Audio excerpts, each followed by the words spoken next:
Ay, isang mapagpalang araw po sa ating lahat. Nako, eto po, may love letter po si Saldico kay Lisa, pati kala Marcos na naman.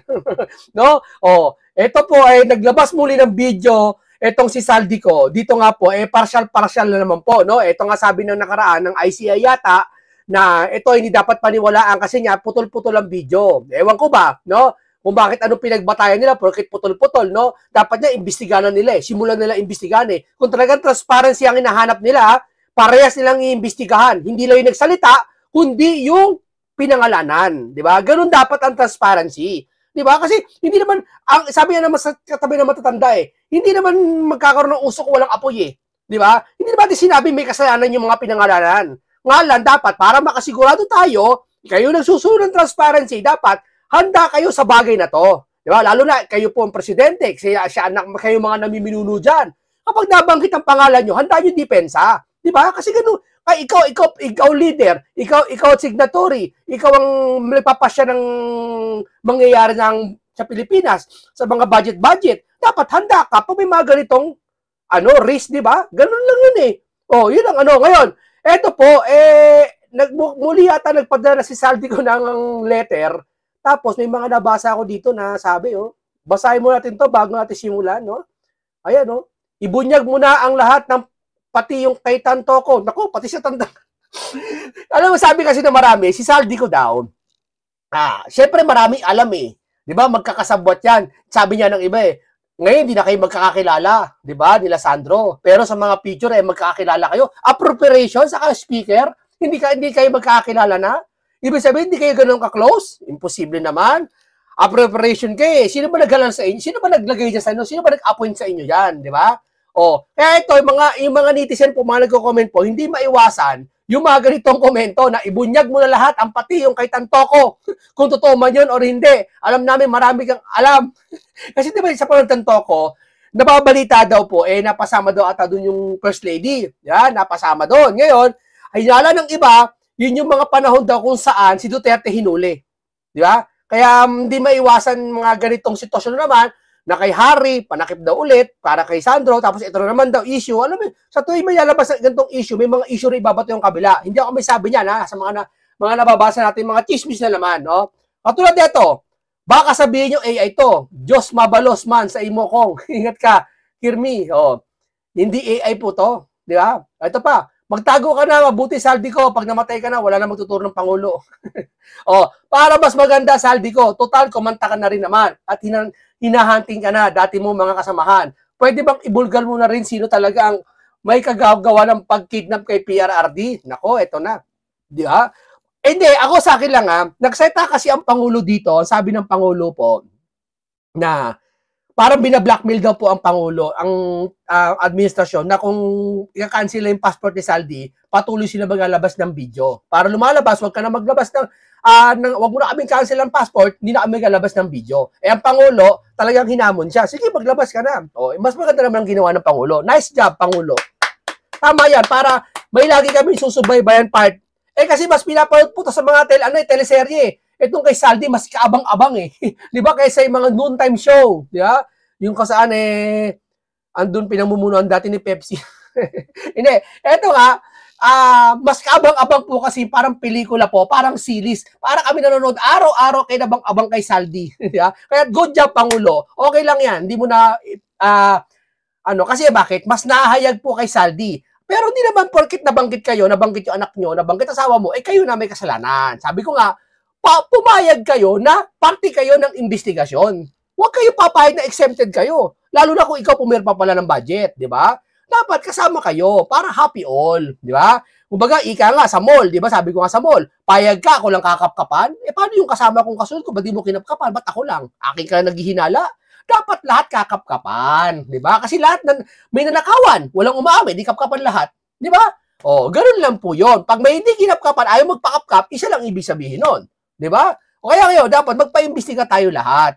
Okay, ito po, ang dahil po lumabas sa mga komento tungkol kay Tantoko. Di ba? Yung issue na kasi, patay na issue na yan. No? Pero may mga nagko-comment kasi, pati kay Pangulong Duterte, pinipilit nila na may alam daw si Saldico tungkol sa mga ganito, tungkol kay Tantoko, totoo ba yung kay First Lady na naiwan doon sa Amerika daw, sa Canada daw, gano'n. totoo din kay Duterte, yung kung alam ba nila yung kay Duterte, kung sino ipakidnap, di ba? Kaya lumalabas yung mga ganito, hindi mo maiwasan kasi ang isipan ng isang tao na magkaroon ng konklusyon kasi sa daming nalalaman ni Saldi na kayo-kayo lamang kasi noon ang magkakaututan dila dyan. Di ba? Kaya siguro hindi mo masisisi lahat na talagang baka may alam si Saldi. Baka na naman. No? Kung may mapiga, may pipiga. No? Di ako may sabi na sa comment section ha. Ngayon, naglabas po ng love letter tong si Saldi. Ayan po. May sulat po kay Pangulo. No? Itong, tulad po ng aking nabanggit. Verified to ha. Kung mapapansin nyo, may check to. Kay Saldi, pasin nyo may check. Pag may check po, hihingihan ka po ng ID niyan. Ibig sabihin sa'yo yan. Kung sa'yo yung Facebook na official na yan, bakit ka naman magpo-post sa sarili mong official page ng ikaw din at AI lang? E di sana ikaw na lang. Sige nga. Ang hilig nyo kasi manood ng mga pelikula nung araw kaya na igagano nyo Tulad po ng akin, nabanggit ng aking video, narito po ang ipadala ko sulat kay Pangulong Bongbong Marcos nitong February 2025. Ayan mahaba po sulat nito. May resibo pong pinakita. Sabi ko nga, kung si Saldi ko ay may resibong ipinapakita laban sa kanila, i-counter din nila ito. Hindi yung umuwi ka na, ganun kakasuhan ka. Di ba? Saka teka muna. Tanong ko sa lahat kung sino makakasagot Anong ikakaso nyo kay Saldi? Akala ko ba, anong pinagkaiba na kayo ay tinuro doon sa dati niyang kalagayan na sinasabi ng taong bayan, pauwiin na si Saldi, pero kayo nagsasabi wala pang kaso. Ngayon may kaso na, ano ikakaso nyo kay Saldi? Yung insertion, dati wala kayong ebidensya, ngayon may ebidensya na kayo? Tama yung sinasabi ni Marcoleta na pahaging niya, na yung kakasuhan si Saldi ngayon kasi dahil sa naniniwala kayo sa binanggit ni Gutesa. Akala ko ba dito to si Gutesa? Naintindihan nyo? Panoorin natin to si Mr. Pangulo. Panoorin natin para ma-realize nyo Tuloy sa aking pagre-report sa inyo tungkol sa mga development sa mga kaso na hinggil doon sa mga flood control project. At i-report ko po na ngayong araw yung AMLAC, yung Anti-Money Laundering Council, nakakuha na po ng 2 freeze order. This brings the total amount of assets frozen to about 12 billion pesos. Kasama po dito ang mga air asset ni Saldico, ang value mga 4 billion.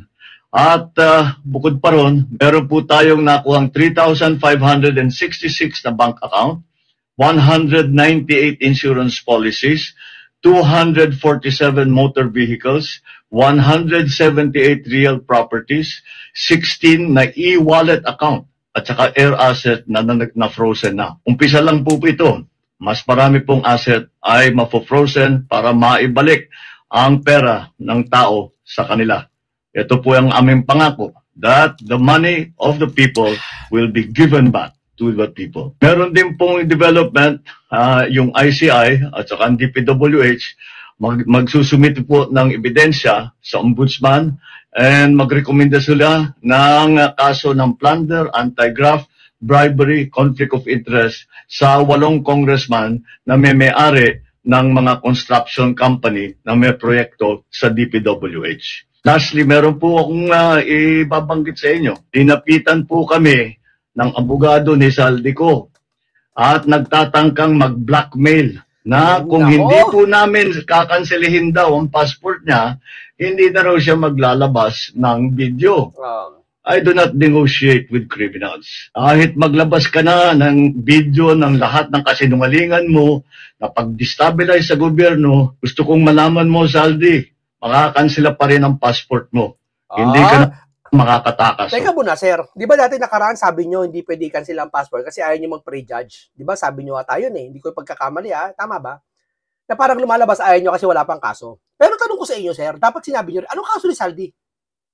Hindi totoo. Dati di ba hindi ko naman sinasabi may kaso si Saldi. Ang sabi ko, pauwi, kasi sabi kasi ng mga loyalista, pati ng mga pinklawan, ba't nyo pinapauwi si Saldi? Wala naman kayo ebidensya, kasuhan wala naman kami sinabi may kaso si Saldi. Ang sabi namin, binanggit siya ni Gutesa at ni Diskaya, pauwiin nyo para makausap sa Senate. Hindi para, naalala nyo, hindi para pagbintangan, para tanungin. Kasi kung meron man dapat tanungin tungkol sa insertion, sino? Eh di yung chairman of appropriation, alam ka naman tanongin mo yung janitor dyan. Anong alam niyan? Alam ka naman tanongin mo yung staff dyan sa sa lower house. Ano alam niyan? Di ba? Sino dapat tanungin? Di ba? Ikaw may-ari ng bahay. Ha? Ikaw nagpagawa. Sino tatanungin ko? Yung katulong? Di ba yung may-ari ng bahay tatanungin? Siya ang chairman of appropriation, siya ang tatanungin namin. So dapat namin pauwiin yan. Ang ginawa nila, ayaw nila i-cancel yung pasok kasi wala pa kaso. Ngayon, saan nyo nakuha na may kaso si Saldi? Ba't yung mapauwi? Bakit? Ano meron? Kung dati pala, pwede palang pauwi nyo yun. Eh, dapat ginawa nyo na natin dati. Bakit hindi nyo nagawa? Di ba? Yun ang inaano ko Nakapagtataka lang po. Tanong na naman po. Justisya. O ito, painggan yung sinabi ni Senator Marcoleta kung saan, bakit si Romualdez ay walang warrant. Si Saldi ko meron. Ha? Insan, safe ka. Po kanina kay Senator Ping Lacson, ang estimate niya about 29 billion po ang kanyang estimate. Hindi po, yung 420 yun eh. Ang katumbas po ng 420 na so far nakukwenta natin ay 29.75 billion. Tama po. Ngayon po, 8,000 po yung bale pinagkukunan natin ang possible final number of all ghost projects. Kaya sabi ko kay Yusek, pakikwenta mo, 420 divided by 8,000 x over 29.75, bilang po yun?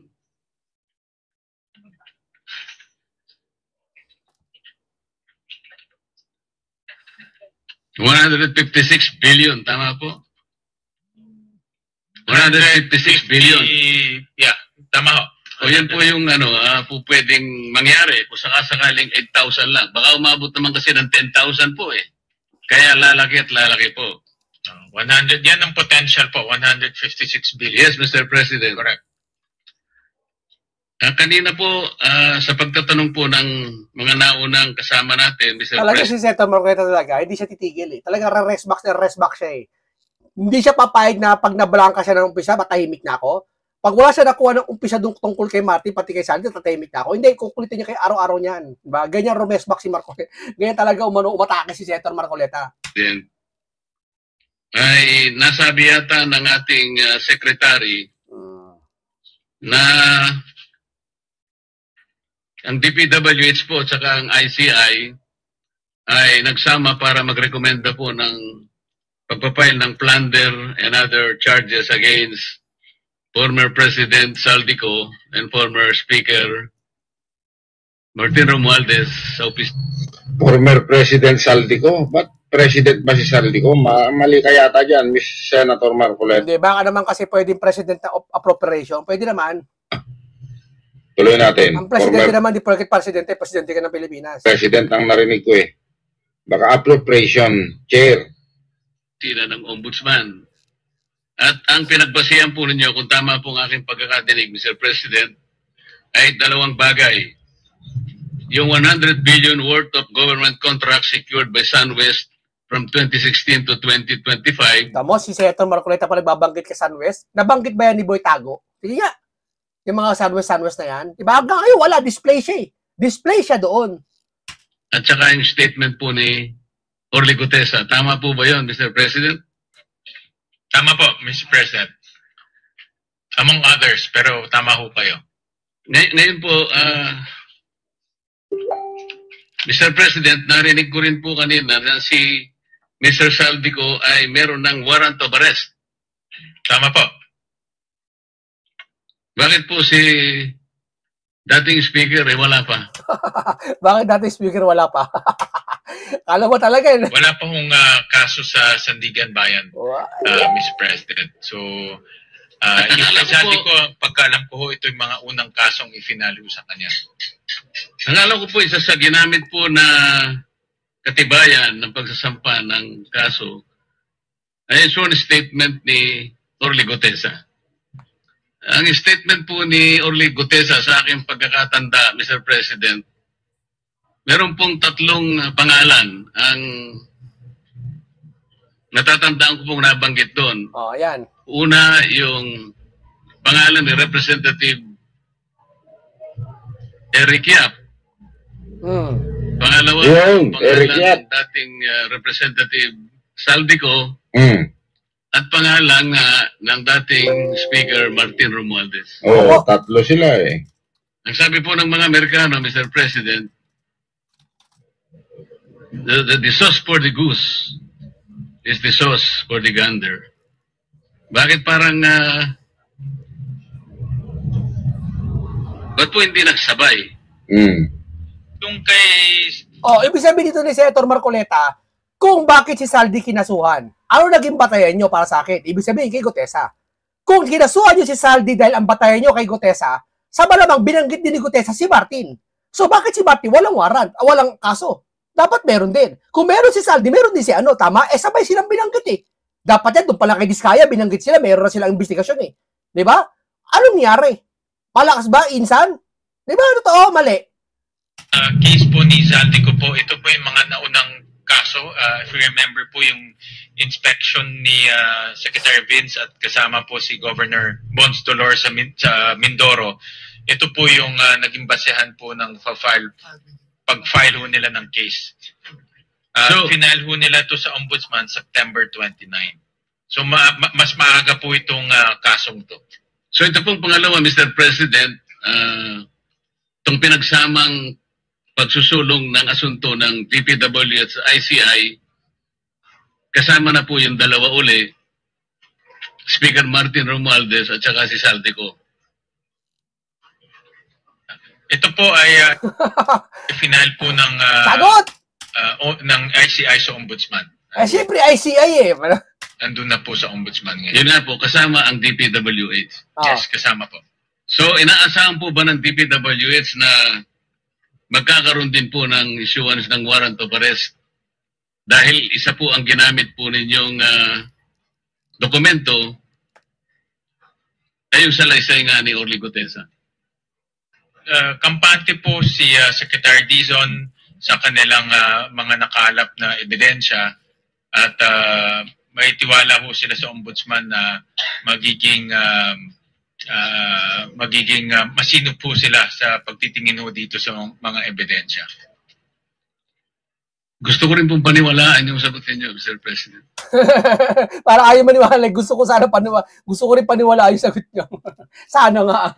Kasi kung may paniwala, dapat si Martin meron din kaso eh. Di ba? Sa Bureau of Customs na umabot sa Ito po, nagseta po si Saldico dito. Panoorin po natin ha. elections. Yung mga bigas-bigas na yan, lang yan naman talaga. Oh. Sa Bureau of Customs na umabot sa 11 billion pesos. May 9 billion pesos collection mula sa sugar.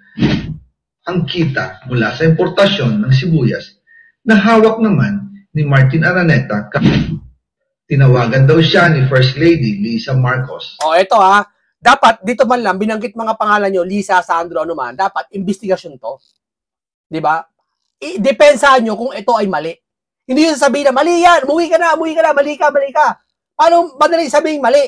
Madaling sabihin din ni Saldi na may kasalanan kayo. Pero para mapatunayan na wala kayong sala, dapat kontrahin nyo yung sinabi niya. Kung may paprisan nilabas, dapat may resibo din kayo. Tama, mali? At ipinapatigil ang investigasyon. Sa First Lady Lisa Marcos mismo ang may hawak sa mga rice importers. Dahil pala sa dami ng SOP at remittance na ipinapasa sa bawat transaksyon. Naku po. Ang pinakamakapangyarihang pamilya pa mismo ang sangkot sa ganitong sistema.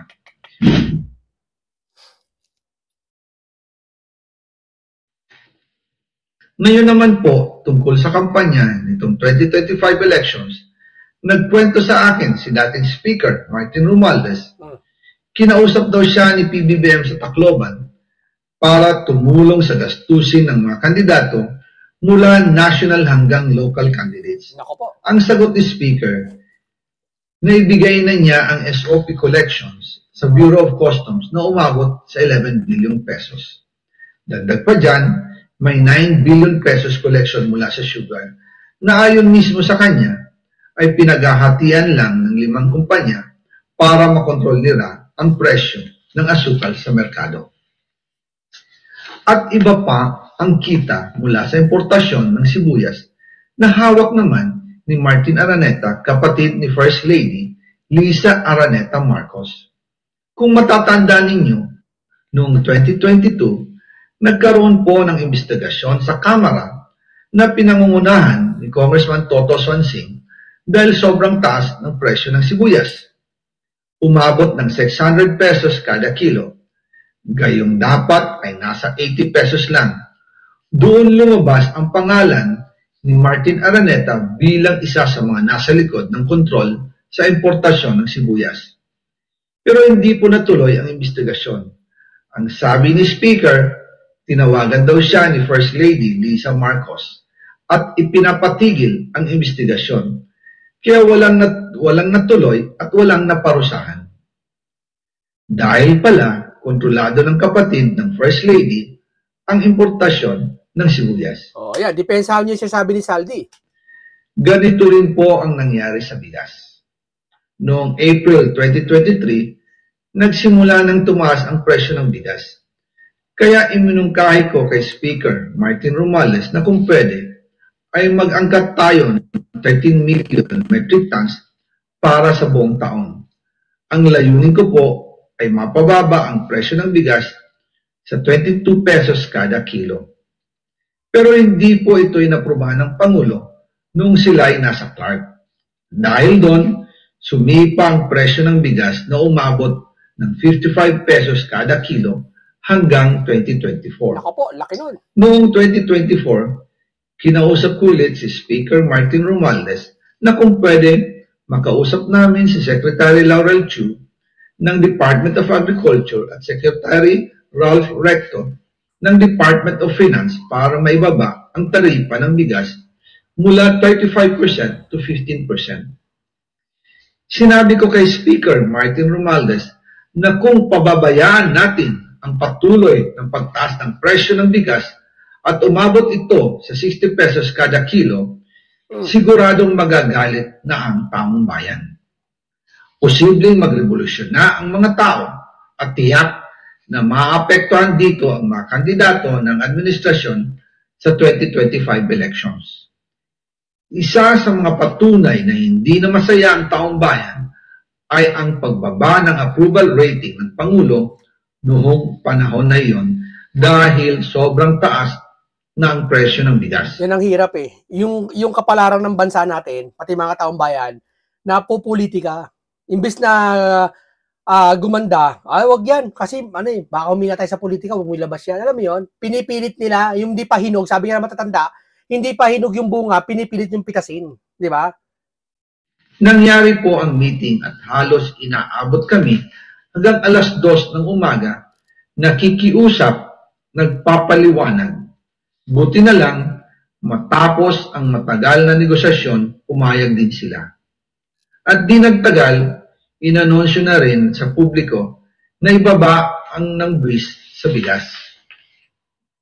Ngunit, matapos ang 4 hanggang 6 na buwan, hindi pa rin bumababa ang presyo ng bigas. Kahit ibinaba na ang taripa nito, kaya iminungkahi ko kay Speaker Romualdez na magpatawag ng investigasyon tungkol sa bigas sa pamamagitan ng Quinta Committee hearings. Habang iniimbestigan ito ng Quinta Committee na pinamumunuan ni Congressman Joey Salceda, bigla na lang itong pinahinto ni Secretary Kiko Laurel Chu matapos niyang ipakita ang isang confidential report. Nakasaad dito na sa First Lady Lisa Marcos mismo ang may hawak sa mga rice importers. Ayon kay Secretary Laurel, maaapektuhan daw ang First Lady kung itutuloy ang investigasyon dahil kasama raw nila sa Vietnam visit ang ilang importer ng bigas at nag-dinner pa raw sila roon. At noong araw din yun, tumawag si Congressman Sandro Marcos kay Speaker Romualdez upang ipatigil ang House investigations tungkol sa bigas as instructed. Pero kung halimbawa si Saldico nagbangkit ng senador dyan, malamang yung senador makukulong na. Paniniwalaan si Saldi. Akin lang, opinion ko lang ha. Ng Pangulo. Magkasama kami ni Speaker Martin Romualdez nang tumawag si Congressman Sandro Marcos. Dumating din si Secretary Laurel Chu sa Manila Polo Townhouse at doon siya pinagalitan ni Speaker dahil inilabas niya ang confidential report na nagdidiin sa First Lady sa issue ng rice smuggling. Humihingi ng paumanhin si Secretary Laurel Chu at sinabi niyang, pasensya na, masyado akong naive. Doon namin naintindihan kung bakit. Kahit ibinaba na ang import tax ng bigas mula 35% to 15%, ay hindi pa rin bumababa ang presyo sa merkado dahil pala sa dami ng SOP at remittance na ipinapasa sa bawat transaksyon. Dagdag pa po, maraming importers ng isda ang nagre-reklamo dahil kontrolado ito ng kaunting kumpanya lamang. Wala naman daw tax sa importation tuwing lean season, pero kahit ganoon, hindi pa rin sila nabibigyan ng permit to import. Ang kaunting kumpanya na ito lang ang nabibigyan permit to import. Dahil dito, kontrolado din ang presyo ng isda. At ito din ang dahilan kung bakit mataas ang presyo ng galunggong. Mga kababayan, hindi dapat naghihirap ang Pilipinas. Hindi dapat ganito kamahal ang mga pangunahing bilihin tulad ng bigas. At higit sa lahat, hindi dapat nagugutom ang mga Pilipino. Nox naman. Kala mo talaga no? Walang sangko si Saldi. Kala mo pagkalinis-linis eh. Di ba? Ng teteng naman Ikaw, payag ka, inutusan ka bumili ng patis, wala kang pera makukuha. Patis lang yun, Gusto mo, mamakuha ka. Di ba? Ikaw naman, Wala silang malasakit. Kaya dami na guide sa'yo, Kaya akala nila, nagsisave yung sarili mo, Sa taong bayan. Tell all, sabi ni Pepsi. Lalo na sa mga mahihirap. Inaabuso ang naman. Ngayon, naisip nyo na yung mga mahihirap. Dati, hindi nyo naisip. Kapangyarihan. Nagiging negosyo ang pera ng taong bayan. Masakit man tanggapin, pero ito ang katotohanan. Ang pinakamakapangyarihang pamilya pa mismo ang sangkot sa ganitong sistema. Mula sa Pangulo, First Lady, hanggang sa anak, sila mismo ang nagtatakda, kumukontrol, at nakikinabang sa mga transaksyon dapat sanay para sa kapakanan ng sambayanan. Opo, ang ganito lang po muna tayo. Narinig po natin ang Saulo Saldi. Hindi natin siya sabi totoo ito at hindi natin pwede sabihin na hindi ito totoo. Sabi ko nga lagi natin siya sabi, investigasyon ang pinakamabisang paraan, yung may transparency. Hindi yung porket ikaw presidente, ikaw namiminuno, ikaw senador, ay hindi ako kasali dyan. Kasali ka dyan. Di ba? Kahit sino. Yun lang po, paalam sa inyong lahat.